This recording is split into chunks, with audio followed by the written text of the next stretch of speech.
বন্ধু, সামনে তো 16 ডিসেম্বর আইতেছে। চল সবাই মিলে একটা পার্টি করি, যাতে ছোট ভাইরা বলে যে বড় ভাইরা বিশাল বড় পার্টি করছে।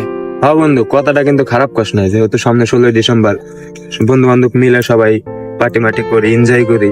তুই কি কস? হ্যাঁ, আমি সবার সাথে একমত। এখন টাকা পয়সা যা লাগে সবার থেকে চান্দা বান্দা উঠা।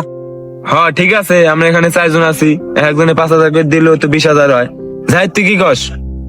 বন্ধু, তোকে একটা কথা কই, এসব পার্টি মাটি বাদ দে। তোকে যদি টাকা লাগে আমি আর তোকে বেশি দিমু।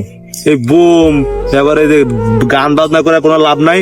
তোকে যদি টাকা লাগে আমি তোকে 5,000 টাকা না, তোকে 10,000 টাকা দিমু। ঠিক আছে, তোরা তো এইগুলো করিস না। আর আমরা এই যে এই শীতকালে আমরা মানুষের কিছু দান টান করি, মানুষের অসহায় মানুষ আছে রাস্তাঘাটে, এগারে কিছু দান টান করি, তাও তো আমাকে আল্লাহ আমাকে খুব খুশি হইব। ধর বেটা, তুই সব জায়গায় ঝামেলা করস বেটা। যেই টাইমে একটা সুন্দর আয়োজন করতে লই, ওই জায়গায় তুই ঝামেলা। তো পার্টি করা লাগবে না, দোস্ত পার্টি যা যা। আরে বেটা, সবসময় ঝামেলা পাকায়, লাগবে না। হ্যাঁ বন্ধু, ও একটা ফাজিল। বন্ধু, আরে বাদ দে, ঠিক আরে আছে। বাদ দিয়া আমরা ছোট ভাইগো মিলে, এলাকার পোলাপান মিলে, মনে করো সবাই মিলে একটা পার্টি দিয়ে দেবো, ঠিক আছে? হ্যাঁ ঠিক আছে।